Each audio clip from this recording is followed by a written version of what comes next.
ఇక్కడికి వచ్చిపోయిండు. ఈ విషయాన్ని కూడా మీతో పంచుకోవాలి.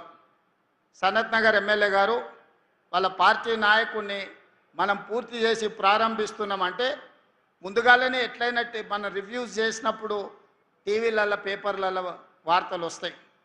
వచ్చే నెలలో ముఖ్యమంత్రి గారు లేదా వైద్య ఆరోగ్య శాఖ మంత్రి ఉప ముఖ్యమంత్రి గారు సనత్ నగర్ హాస్పిటల్ని ప్రారంభించబోతుండు అని టీవీల పేపర్లో చూడంగానే పొద్దున్నే లేస్తున్నారు, పగటి వేషగాళ్ళలాగా తయారవుతున్నారు, ఇక్కడికి వచ్చి హడావిడి చేస్తున్నారు. ఆ సనత్ నగర్ ఎమ్మెల్యే గారు కేటీఆర్ గారిని తీసుకొచ్చి హాస్పిటల్ అంతా అక్కడ ఇక్కడ కళ్ళు తిరిగిండు. తిరిగి చూసిండు, ఇది మేమే కష్టపడి కట్టినాం, రేవంత్ రెడ్డి గారు ప్రారంభిస్తున్నాడని ఆరోపణ చేసిండు. నాకేం అభ్యంతరం లేదు, అట్లీస్ట్ వాళ్ళ ఆత్మ పరిశీలన చేసుకోవడానికన్నా పర్యటన పనికొస్తుంది. అయితే ఇది అయిన తర్వాత ఆ సనత్ నగర్ ఎమ్మెల్యే గారు చెప్పారు, ఈ వెనకాలనే ఎర్రగడ్డ మెంటల్ హాస్పిటల్ ఉంటుంది, ఒకసారి పోయి చూసిపోదామని. మనోనికి బుర్ర తక్కువ కదా, ఆలోచన ఉండదు కదా, దబదబా లోపలికి పోయిండు. లోపలికి పోతే అక్కడ అందరూ ఎవరి పనులు వాళ్ళు చేసుకుంటారు. ఒక పెద్ద మనిషి కళ్ళు మూసుకొని ధ్యానం చేస్తున్నట్టుగా ఆయన గత జ్ఞాపకాలను కుటుంబాన్ని గుర్తు చేసుకుంటూ ఆయన డీప్ ట్రాన్స్లో ఉంటే ఈ సనత్ నగర్ ఎమ్మెల్యే గారు పోయి ఊరుకుండక ఆయన భుజం తట్టి తాత తాత అని లేపిండు. కళ్ళు తెరిచి చూసిండు ఇద్దరు. ఏం సంగతి బిడ్డ అంటే, మా సార్ని గుర్తుపట్టినావు అని నేను చూపించాడు. లేదు బిడ్డ నేను గుర్తుపట్టలేదు అన్నాడు. ఆ సార్కు విపరీతమైన కోపం ఉక్రోషం వచ్చింది. నన్ను గుర్తుపట్టవా తెలంగాణలో ఉండి, నా సంగతి మా నాయన సంగతి నీకు తెలియదా, నన్ను ఎట్లా గుర్తుపట్టవని. లేదు బిడ్డ నిజంగానే నేను గుర్తుపట్టలేదంటే, ఇగో ఆ టిమ్స్ సనత్ నగర్ కట్టింది నేనే, అల్వాల్ టిమ్స్ కట్టింది నేనే, ఎల్బీ నగర్ టిమ్స్ కట్టింది నేనే, అయినా నన్ను గుర్తుపడతలేవా అన్నాడు.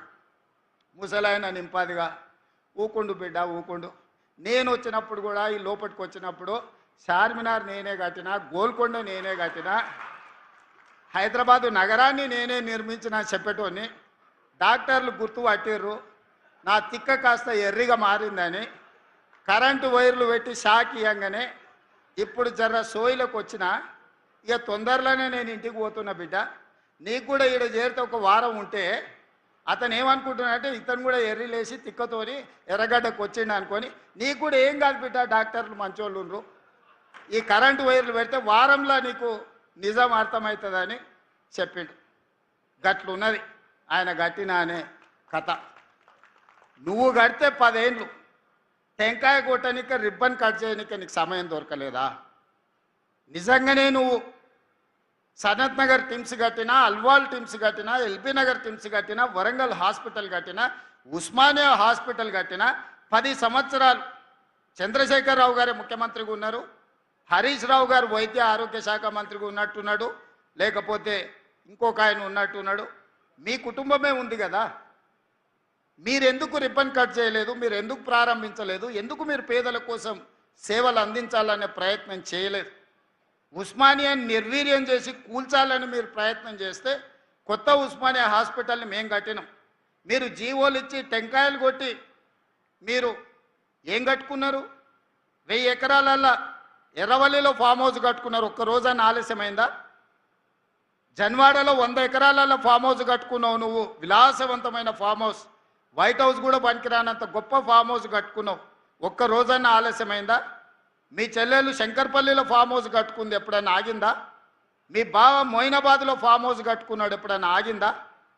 మీ ఫామ్ హౌస్లో ఒక్కరోజు కూడా ఆలస్యం కాకుండా ఒక ఆయన 1000 ఎకరాలలా, ఇంకొక ఆయన 100 ఎకరాలలా, మీ చెల్లెలు 50 ఎకరాలలా, మీ బావ 25 ఎకరాలలా విలాసవంతమైన భవంతులు, పెద్ద పెద్ద గడీలు నిర్మించుకున్నారు.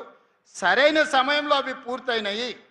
కానీ మా పేదలకు అందించే ఒక్క హాస్పిటల్ అన్న మీరు గట్టి చూపించిండ్రా, పూర్తి చేసిండ్రా, ప్రారంభించిండ్రా, పేదలకు వైద్యాన్ని అందించిండ్రా? ఇంకా కూడా ఆత్మ పరిశీలన చేసుకోకుండా ఏ మాత్రం సమాజం గమనిస్తుందని సిగ్గుపడకుండా నోటికొచ్చిన అబద్ధాలు చెప్పి బతకాలనుకుంటారు.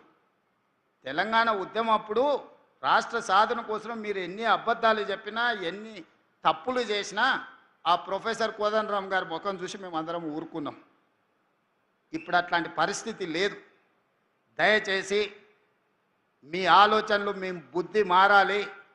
కరువు రావాలని అఘోర దీక్షలు, రాష్ట్రంలో రైతులు చచ్చిపోవాలని చేతబడులు చేపించేది మాని మీ బుద్ధి మార